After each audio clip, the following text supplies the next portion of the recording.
Hello student, welcome to our YouTube channel commerce option C. आज की class में last class को continue करेंगे। लास्ट क्लास में हमने 2 स्टेप कवर किए थे कैश फ्लो स्टेटमेंट के। आज के क्लास में हम लास्ट के जो 2 स्टेप बनते हैं वो कवर करेंगे। अगर अभी तक आपने मेरी लास्ट क्लास नहीं देखिए ताकि आपके स्टडी में कंसिस्टेंसी बनी रहे। अगर अभी तक आपने मेरे चैनल कॉमर्स ऑप्शन सी को सब्सक्राइब नहीं किया, सब्सक्राइब कीजिए ताकि जब भी मैं न्यू वीडियोज़ अपलोड करूँ सबसे पहले नोटिफिकेशन आपके पास जाए, तो आप वीडियोस को सबसे पहले देखो और आपकी स्टडी बूस्टअप हो। थर्ड स्टेप में क्या होता है कि हम एडजस्टमेंट करके चलते हैं जो करंट असेट और करंट लायबिलिटीज होती है। हमने लास्ट क्लास में जो कवर किया टॉपिक वो यहाँ तक कवर कर लिया है, बिफोर वर्किंग कैपिटल चेंजेस तक का। तो आज की क्लास में ये यहाँ से लेकर के यहाँ तक का जो कवर करेंगे टैक्स पेड तक का प्रोसेस। तो यहाँ पे हमने कुछ असेट्स को, लाइबिलिटी को, करंट असेट करंट लाइबिलिटी को एडजस्ट किया है, ऐड किया गया। अगर डिक्रीज की गई करंट असेट, इंक्रीज की गई अगर करंट लाइबिलिटी, अगर इंक्रीज होते करंट असेट और डिक्रीज होते करंट लाइबिलिटी तो उसको लेस किया है। तो यहाँ पे इसके रीजन समझता है कि क्यों इसको ऐड किया, क्यों इसका जो लेस किया है। कहते हैं कि जो करंट असेट करंट लायबिलिटी होते हैं वो चेंज होते रहते हैं फ्रिक्वेंटली, मतलब बहुत जल्दी इसमें चेंजेस आते रहते हैं। Although these changes do not affect the amount of net profit. कहता है कि ये जो प्रॉफिट होता है नेट प्रॉफिट इसके ऊपर अफेक्ट नहीं डालते हैं। They affect the amount of cash generating from operating activity. लेकिन ये किस चीज़ के ऊपर इम्पैक्ट डालते हैं? कैश जनरेशन के ऊपर इफेक्ट जरूर डालते हैं जो ऑपरेटिंग एक्टिविटी के रिगार्डिंग मिलता है हमें। Hence in order to arrive at the figure of cash from operating activity, अगर हमें cash from operating activity calculate करनी है तो यहाँ पे हमें एडजस्ट करने पड़ते हैं इन चेंजेस को, यानी करंट असेट करंट लायबिलिटी के चेंजेस को एडजस्ट करके चलना पड़ता है। तो किस तरीके से हम एडजस्ट करेंगे, सबसे पहले हम कवर करते हैं effect of decrease in current asset. जैसे इसमें ट्रेड रिसीवेबल्स आ जाते हैं, इन्वेंट्री आ जाती है, प्रीपेड एक्सपेंस आते हैं, अक्रूड इनकम आ जाती है। यानी कि अगर करंट असेट डिक्रीज हो जाते तो उसका क्या इफेक्ट पड़ेगा, तो हम कवर करते हैं इसको एग्जाम्पल की हेल्प से। तो जब हम नेट ऑपरेटिंग प्रॉफिट निकालते हैं बिफोर वर्किंग कैपिटल चेंजेस, तो उसमें हम ऐड करके चलते होते हैं। अगर डिक्रीज होती है वैल्यू करंट असेट की, तो डिक्रीज होती है करंट असेट की वैल्यू का मतलब क्या है कि यहाँ पे जो करंट असेट्स में ट्रेड रिसीवेबल्स हो गए, inventory, prepaid expense, accrued income, इसमें से कोई भी एक एग्जांपल उठा लेते हैं। मान लेते हैं कि हम यहाँ पे ट्रेड रिसीवेबल्स का एग्जांपल ले लेते हैं, ट्रेड रिसीवेबल। तो यहाँ पे ट्रेड रिसीवेबल्स का जो डाटा उठाएंगे वो 2 साल का ले लेते हैं, मान लो कि 2023 का और 24 का। हमने क्या करके दिखाना कि कम हो गए वैल्यू। मान लेते हैं कि यहाँ पे इसकी वैल्यू 40,000 थी, अब जाके 20,000 हो चुके हैं। तो कितने से कम हो चुकी है इसकी? 20,000 से जो वैल्यू कम हो चुकी है। तो यहाँ पे ट्रेड रिसीवेबल्स की वैल्यू कम होने का मतलब क्या है कि ट्रेड रिसीवेबल जो अराइज होते हैं, सबसे पहले हम समझ लेते हैं कि जो ट्रेड रिसीवेबल होते हैं जब हम सेल करते हैं क्रेडिट पे, यानी कि उधार पे जब हम सेल करते हैं तब ये हमारे ट्रेड रिसीवेबल्स है जो अराइज हो जाते हैं। तो ट्रेड रिसीवेबल्स से जब हमें देखा कि ये डिक्रीज हो चुकी है इसकी वैल्यू, तो मतलब कि इनसे पैसा क्या हो चुका, कलेक्ट हो चुका होगा, तभी तो इसकी वैल्यू क्या हो चुकी है, डिक्रीज हो चुकी है। तो जब हमें ट्रेड रिसीवेबल से मनी कलेक्ट हो चुके तो इससे क्या होगा, कैश का इनफ्लो हुआ होगा, कैश आई होगी। तो इनफ्लो होने के कारण इसको क्या कर दिया जाता है, ऐड कर दिया जाता है जब हम नेट प्रॉफिट कैलकुलेट करते हैं ऑपरेटिंग एक्टिविटी के लिए। तो इस कारण से जब करंट असेट्स की वैल्यू डिक्रीज होती है तो उसको हम ऐड बैक करते हैं, क्योंकि इससे क्या होता है, इनफ्लो हो जाता है कैश का। ऐसे यहाँ पे जैसे ट्रेड रिसीवेबल लिया है, नेक्स्ट एग्जाम्पल कोई और उठा लेते हैं। इसमें एग्जाम्पल ले लेते हैं, मान लो कि जो इन्वेंट्री का एग्जांपल ले लेते हैं नेक्स्ट, क्योंकि इन्वेंट्री भी क्या होती है, हमारी करंट असेट्स होती हैं। तो यहाँ पे इन्वेंट्री का एग्जांपल ले लेते हैं। इन्वेंट्री मान लो कि 2023 का डाटा और ऐसे 2024 का डाटा। मान लो कि यहाँ पे जो इन्वेंट्री है वो एग्जांपल के लिए लेते हैं कि 60,000 थी तो 40,000 हो गई है। तो हमने क्या करना है, करंट असेट को डिक्रीज करके दिखाना है। तो यहाँ पे 60,000 से 40,000 हो गए, तो कितने से कम हो चुके, 20,000 से जो कम हो चुकी है। तो यहाँ पे इन्वेंट्री के कम होने का मतलब क्या है कि इन्वेंट्री को क्या कर दिया गया होगा, सेल कर दिया गया होगा, तभी तो इन्वेंट्री कम हो गया। पहले हमारे पास इन्वेंट्री के अंदर 60,000 का स्टॉक पड़ा था, अब 40,000 का रहेगा, तो मतलब 20,000 क्या कर दिया गया होगा, सेल कर दिया होगा। तो जब सेल किया गया होगा तो इससे क्या होगा, कैश का इनफ्लो हुआ होगा। तो इनफ्लो होने के कारण क्या कर दिया जाएगा, इसको ऐड कर दिया जाएगा किसके अंदर, जो नेट प्रॉफिट कैलकुलेट करेंगे ऑपरेटिंग एक्टिविटी का। तो ऐसे ही नेक्स्ट हम ऐड करके चलते होते हैं कि अगर हमारे हमारे पास जो करंट लायबिलिटी होती है, करंट लायबिलिटी की वैल्यू अगर बढ़ जाती है तो उसको भी हम क्या करते हैं, ऐड करते हैं।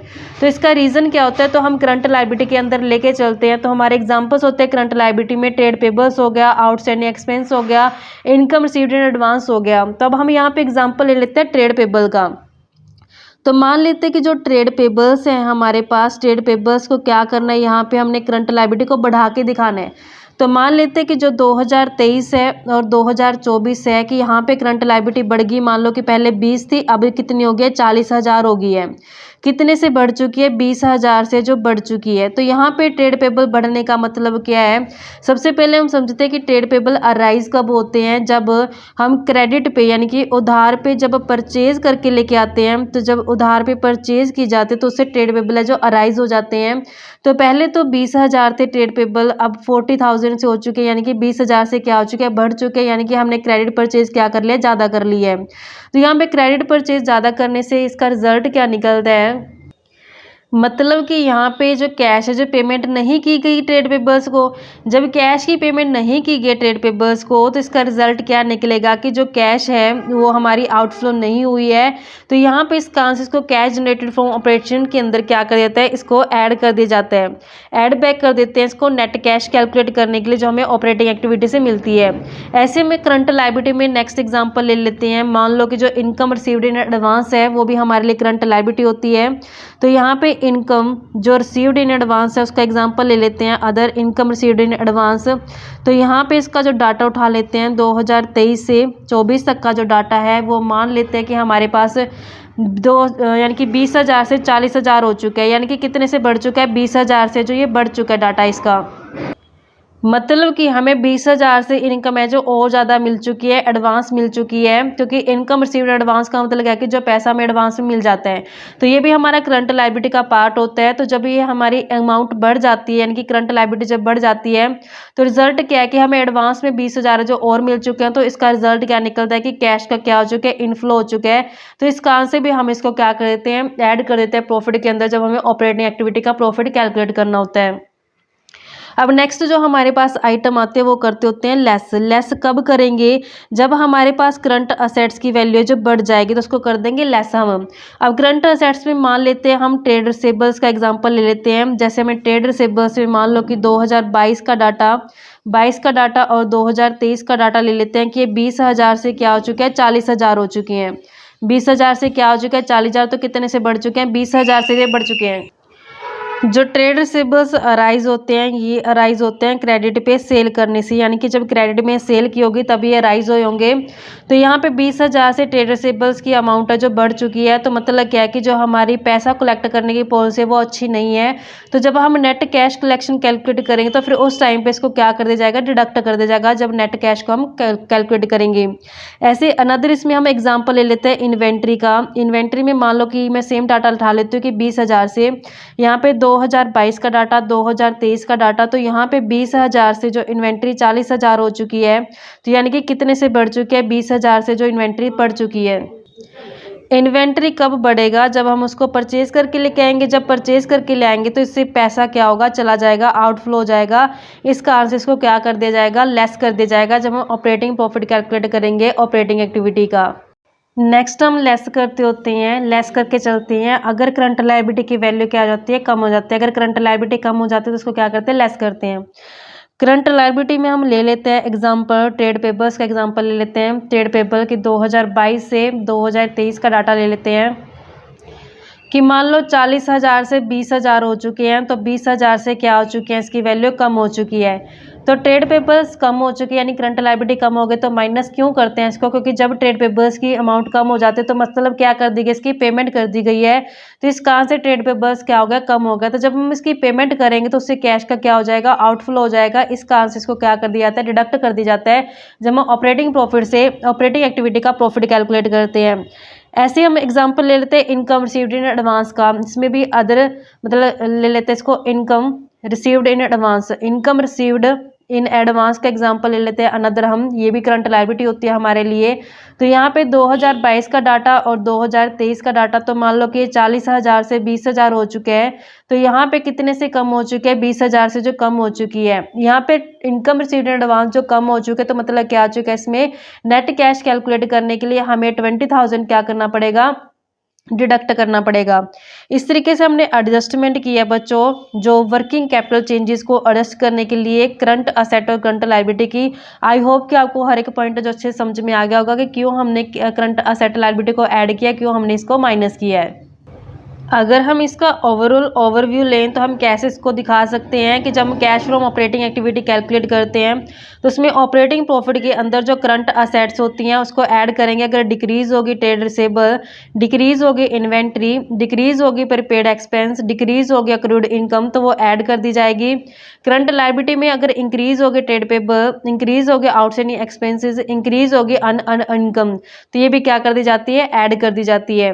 माइनस किसे करते हैं करंट असेट में, अगर इंक्रीज होगी ट्रेड रिसेबल्स, ऐसे अगर इंक्रीज हो गया इन्वेंट्री, इंक्रीज हो गया प्रीपेड एक्सपेंसेस, इंक्रीज हो गया अक्रूड इनकम, फिर ऐसे करंट लायबिलिटी को माइनस करते हैं अगर डिक्रीज हो गया ट्रेड पेबल, डिक्रीज हो गया आउटस्टैंडिंग एक्सपेंसेस, डिक्रीज हो गया अनअर्न्ड इनकम। यानी कि ओवरऑल इसके कहने का मतलब क्या है कि cash flow from operating activity के लिए ऑपरेटिंग प्रॉफिट में ऐड करेंगे अगर करंट असेट डिक्रीज हो चुकी है और करंट लायबिलिटी है जो इंक्रीज हो चुकी है। इससे this result in increase of cash therefore should be added, इससे कैश बढ़ जाता है, इनफ्लो हो जाता है, इस कारण इसको ऐड कर देते हैं। नेक्स्ट, अगर करंट असेट्स इंक्रीज होती है और करंट लायबिलिटी डिक्रीज होती है, इसको हम माइनस करते हैं क्योंकि इसका रिजल्ट क्या होता है कि कैश बैलेंस जो रिड्यूस हो जाता है, इसलिए इस कारण से इसको डिडक्ट कर देते हैं। कहते हैं should be remember that the balance of cash और कैश इक्विवेलेंट जो चेंजेस आते हैं कैश और कैश इक्विवेलेंट में वन पीरियड और another are not consider while calculating cash from operating activity. तो यहाँ पे जो कैश और कैश इक्विवेलेंट होता है उसको हम कंसिडर नहीं करते हैं जब हम ऑपरेटिंग एक्टिविटी को कैलकुलेट करते हैं, ऑपरेटिंग प्रॉफिट को। तो यहाँ पे नेक्स्ट हमारे पास जो लास्ट स्टेप बनता है, लास्ट स्टेप में 4 स्टेप में हम क्या करते हैं कि इनकम टैक्स को जो डिडक्ट करते हैं, जो इनकम टैक्स पे किया जाता है। जैसा कि हम परफॉर्मे में समझ सकते हैं कि हमने यहाँ पे वर्किंग कैपिटल चेंजेस को एडजस्ट कर लिया, फिर उसके बाद हमने कैश जनरेटेड फ्रॉम ऑपरेशन आ गया, उसके बाद हम लेस करते हैं इनकम टैक्स जो पेड किया जाता है, पेड, और इसमें से नेट जो टैक्स रिफंड रिसीवर्स को हम एडजस्ट करके फिर यहाँ पे इनकम टैक्स पेड का जो दिखाते होते हैं। स्टेप 4 में क्या कर दिया गया, जो इनकम टैक्स पे किया गया है उसको डिडक्ट कर देते हैं cash generate from operating activity के अंदर। तो इस तरीके से हमें जो अमाउंट पता चल जाती है सारे एडजस्टमेंट करने के बाद cash flow from operating activity की। आई होप बच्चों की आपको चारों के चारों स्टेप है जो क्लियर हो गए होंगे। नेक्स्ट क्लास में हम कवर करेंगे कि डिफरेंस क्या बनता है नेट प्रॉफिट और कैश फ्रॉम ऑपरेशन के बीच में। ऐसे ही रेगुलर वीडियो देखने के लिए आप मेरे चैनल कॉमर्स प्रोficiency को सब्सक्राइब, लाइक एंड शेयर करें।